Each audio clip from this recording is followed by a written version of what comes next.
ಒಂದಾನೊಂದು ಕಾಲದಲ್ಲಿ ಒಬ್ಬ ರಾಜನಿಗೆ ತನ್ನ ರಾಜ್ಯದಲ್ಲಿರುವ ಪ್ರಜೆಗಳ ಮನೆಯು ಗಂಡನಿಂದ ನಡೆಯುತ್ತದೆಯೋ ಅಥವಾ ಹೆಂಡತಿಯಿಂದ ನಡೆಯುತ್ತದೆಯೋ ಎಂಬುದನ್ನು ತಿಳಿದುಕೊಳ್ಳಬೇಕೆಂಬ ಆಸೆ ಆಯಿತು.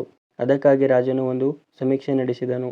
ಅದರಂತೆ ರಾಜನು, ಯಾರ ಮನೆಯಲ್ಲಿ ಗಂಡನ ಮಾತು ನಡೆಯುತ್ತದೆಯೋ ಅವರಿಗೆ ಒಂದು ಕುದುರೆಯನ್ನು ಬಹುಮಾನವಾಗಿ ನೀಡಲಾಗುತ್ತದೆ, ಮತ್ತು ಯಾರ ಮನೆಯಲ್ಲಿ ಹೆಂಡತಿಯ ಆಡಳಿತ ನಡೆಯುತ್ತದೆಯೋ ಅವರಿಗೆ ಒಂದು ಸೇಬು ಹಣ್ಣನ್ನು ಬಹುಮಾನವಾಗಿ ನೀಡಲಾಗುತ್ತದೆ ಎಂದು ಘೋಷಣೆ ಮಾಡಿದನು.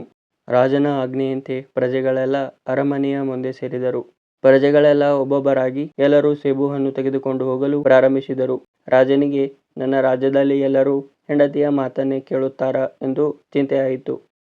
ಅಷ್ಟರಲ್ಲಿ ಒಬ್ಬ ಎತ್ತರದ ಗಟ್ಟಿಮಸ್ತಾದ ಯುವಕ ಬಂದನು ಮತ್ತು ಹೇಳಿದನು, ರಾಜ, ನನ್ನ ಮನೆಯಲ್ಲಿ ನನ್ನ ಮಾತೇ ನಡೆಯುತ್ತದೆ, ನನಗೆ ಒಂದು ಕುದುರೆ ನೀಡಿ.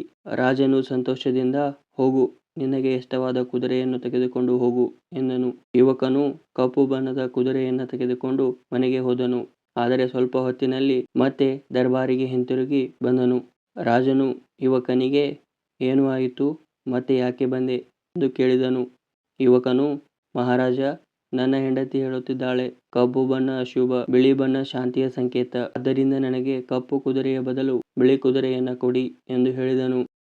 ಏನು ಅರ್ಥವೇ ಆಗ್ತಿಲ್ವೇ ಈ ಕೇಸು? ಏನಿದು? ಏನೋ ಗೊತ್ತಾಗ್ತಿಲ್ಲಪ್ಪ. ನಮ್ಮ ಮನೆಯಲ್ಲಿ ನನ್ನ ಮಾತೇ ನಡೆಯುತ್ತದೆ ಎಂದು ಹೇಳಿ ಕುದುರೆಯನ್ನು ತೆಗೆದುಕೊಂಡು ಹೋದ ಯುವಕ ಈಗ ಹೆಂಡತಿಯ ಮಾತಿನಿಂದ ಕುದುರೆಯನ್ನು ಬದಲಾಯಿಸಿಕೊಳ್ಳಲು ಬಂದಿದ್ದರಿಂದ ಏನು ಹೇಳಬೇಕೆಂದು ರಾಜನಿಗೆ ತಿಳಿಯಲಿಲ್ಲ. ಹಾಗಾಗಿ ರಾಜನು ನಗುತ್ತಾ, ಮಗ, ನೀನು ಈ ಕುದುರೆಯನ್ನು ಇಲ್ಲಿಯೇ ಬಿಟ್ಟು ಒಂದು ಸೇಬನ್ನು ತೆಗೆದುಕೊಂಡು ಹೋಗು ಎಂದು ಹೇಳಿದನು. ಹೀಗೆ ರಾತ್ರಿ ಆಯಿತು. ದರ್ಬಾರದ ಬಾಗಿಲು ಮುಚ್ಚಿತು. ಜನರು ಸೇಬುಗಳನ್ನು ತೆಗೆದುಕೊಂಡು ಮನೆಗೆ ಹೋದರು. ಅರ್ಧರಾತ್ರಿ ಬಾಗಿಲು ತಟ್ಟಿದ ಶಬ್ದವಾಯಿತು. ರಾಜನು ಬಂದು ಬಾಗಿಲು ತೆಗೆದಾಗ ಮಹಾಮಂತ್ರಿ ಇದ್ದನು. ರಾಜನು ಮಹಾಮಂತ್ರಿಗೆ, ಹೇಳಿ ಮಹಾಮಂತ್ರಿ, ಈ ಸಮಯದಲ್ಲಿ ಯಾಕೆ ಬಂದಿರಿ ಎಂದು ಕೇಳಿದನು. ಮಹಾಮಂತ್ರಿ ರಾಜನಿಗೆ, ಮಹಾರಾಜ, ನೀವು ಸೇಬು ಮತ್ತು ಕುದುರೆಯನ್ನು ಬಹುಮಾನವಾಗಿ ಇಟ್ಟಿದ್ದೀರಿ. ಅದರ ಬದಲು ಒಂದು ಮಣ ಅಕ್ಕಿ ಅಥವಾ ಚಿನ್ನದ ನಾಣ್ಯಗಳನ್ನು ಇಟ್ಟಿದ್ದರೆ ಜನರಿಗೆ ಕೆಲವು ದಿನ ಆಹಾರ ಸಿಗುತ್ತಿತ್ತು ಅಥವಾ ಆಭರಣ ಮಾಡಿಸಿಕೊಳ್ಳಬಹುದಾಗಿತ್ತು ಎಂದನು. ರಾಜನು ಹೇಳಿದನು, ನಾನು ಹೀಗೆ ಇಡಬೇಕೆಂದು ಯೋಚಿಸಿದ್ದೆ, ಆದರೆ ಮಹಾರಾಣಿಯವರು ಸೇಬು ಮತ್ತು ಕುದುರೆ ಇಡುವುದೇ ಸರಿ ಎಂದರು, ಅದಕ್ಕಾಗಿ ಅದನ್ನೇ ಇಟ್ಟೆ. ಇದನ್ನು ಕೇಳಿದ ಮಹಾಮಂತ್ರಿ ತಕ್ಷಣ, ಮಹಾರಾಜ, ನಿಮಗೂ ಒಂದು ಸೇಬು ಕತ್ತರಿಸಿ ಕೊಡೋಣವಾ ಎಂದು ಕೇಳಿದನು. ರಾಜನಿಗೆ ನಗು ಬಂತು. ಅವರು ಮಂತ್ರಿಗೆ, ಈ ಪ್ರಶ್ನೆಯನ್ನು ನೀವು ನಾಳೆ ಬೆಳಗ್ಗೆ ದರ್ಬಾರಿನಲ್ಲಿ ಕೇಳಬಹುದಿತ್ತು, ಮಧ್ಯರಾತ್ರಿ ಯಾಕೆ ಬಂದಿರಿ ಎಂದು ಕೇಳಿದನು.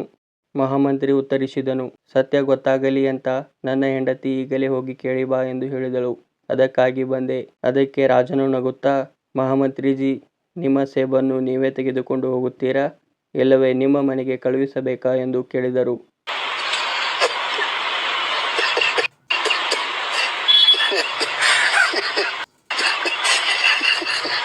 ಕೊನೆಯದಾಗಿ ಮಾರಲ್ ಆಫ್ ದ ಸ್ಟೋರಿ ಏನಪ್ಪಾ ಅಂದ್ರೆ, ಬಹುತೇಕ ಮನೆಗಳಲ್ಲಿ ಅಂತಿಮ ನಿರ್ಧಾರವನ್ನು ಹೆಂಡತಿಯೇ ತೆಗೆದುಕೊಳ್ಳುತ್ತಾಳೆ.